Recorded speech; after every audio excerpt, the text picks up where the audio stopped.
Let's switch gears now, though, to beauty. Now, if you wear makeup, you know it takes a fair bit of trial and error and error and error to perfect your makeup routine. This is what I'm talking about myself, lots of error. And sometimes you're still making mistakes. So that's why we've called in Tracy Peart to help us steer clear of beauty blunders.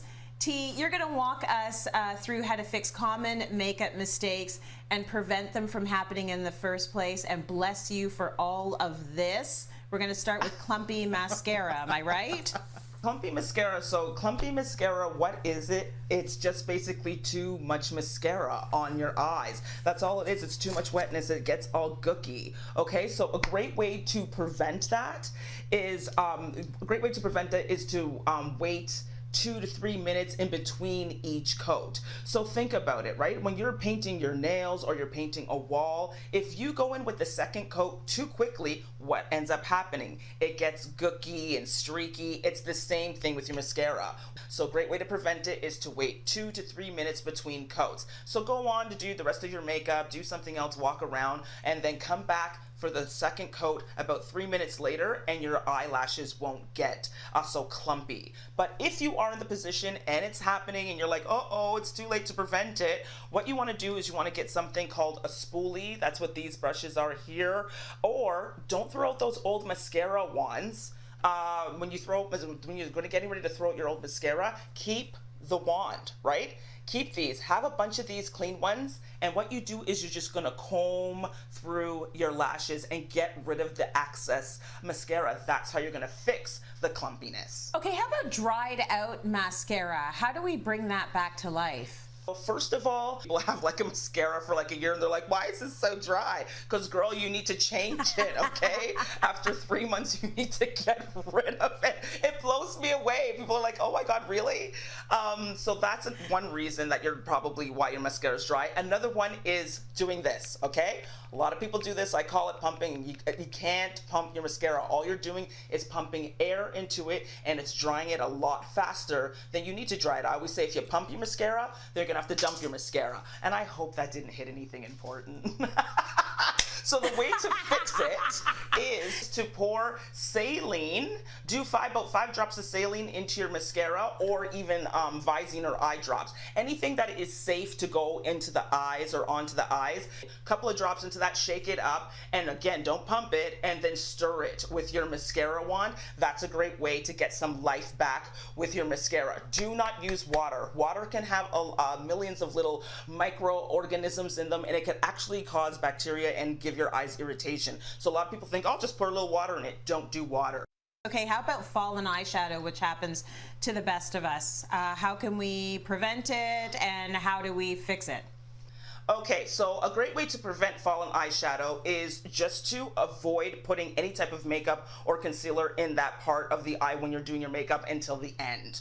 Okay, so it's gonna fall, but then you can just take a wipe, take it away. You're not disrupting the rest of your makeup. Then you can put the concealer on top and you're good to go. Even me as a makeup artist, when I do your makeup, I do that. A lot of makeup artists do that. It just avoids a messy makeup, right? But if you are in the position and it happens and you're like, uh-oh, what do I do? I couldn't prevent it. You want to get yourself something like this called a fan brush. If you're going to see this in the store, pick one up.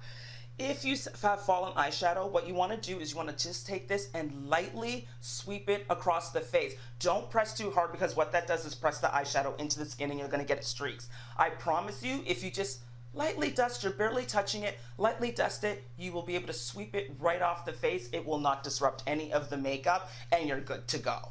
Okay, keep in mind, use a light touch there. Thanks, T. How about, it's so annoying when you've got the, a big smile with like red lipstick all over your teeth. What can we do about that? Okay, so a great way to prevent that, and keep in mind, okay, this is not for the everyday people. So this is just for a particular day, if you have photo shoots or even a wedding day, someday where you have to be smiling a lot and taking a lot of pictures. A great way to prevent it, this is an old pageant trick, but if you take a Vaseline or petroleum jelly, lightly put it all over your teeth, right here just in the front, I promise you, your lipstick will not transfer onto your teeth. It's an old pageant tricks. They do it in pageants all the time because you can't keep touching up your makeup, especially during a wedding or something where it's a big day. Even if it's a job interview, some sort of big day, you can do it, but I wouldn't do it every day. But a great way to fix it, if you are already in the position and you're in trouble, take your finger, your index finger, put it in your mouth like this, and then pull it out. And what that does, it's going to remove all the lipstick that is in the area that would transfer onto and rub against your teeth. And it will be on your finger, wipe off your finger, you're good to go. Okay, simple but effective. And lastly, apparently we don't want to walk around looking like it's 1995 with the really harsh lip liner. So is there a way we can make that less harsh? Okay, so people like to create this kind of like dark fence around their lips.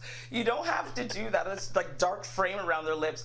Don't do that. Don't do it so hard. You can do light feathery strokes, or another way to prevent it is to put the lip color on first and then draw your lips on afterwards. It's still going to give your lips that frame that you want without making it look so harsh. But then if you happen to be in this situation and you do look like it's 1992, all of a sudden you're like, oh my God, this line is way too harsh.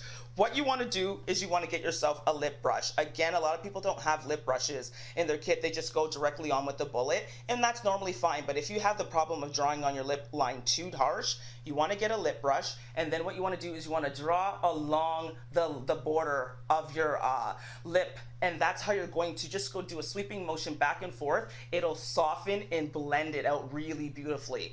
You can't put it directly on with a bullet and go over it and think that you're going to blend out those edges. You won't. You need a lip brush to kind of just go over the edges and just sweep back and forth, sweep back and forth, sweep back and forth, and you're going to do a beautiful blending job. That's why professionals use, a lip brush, because we can control it.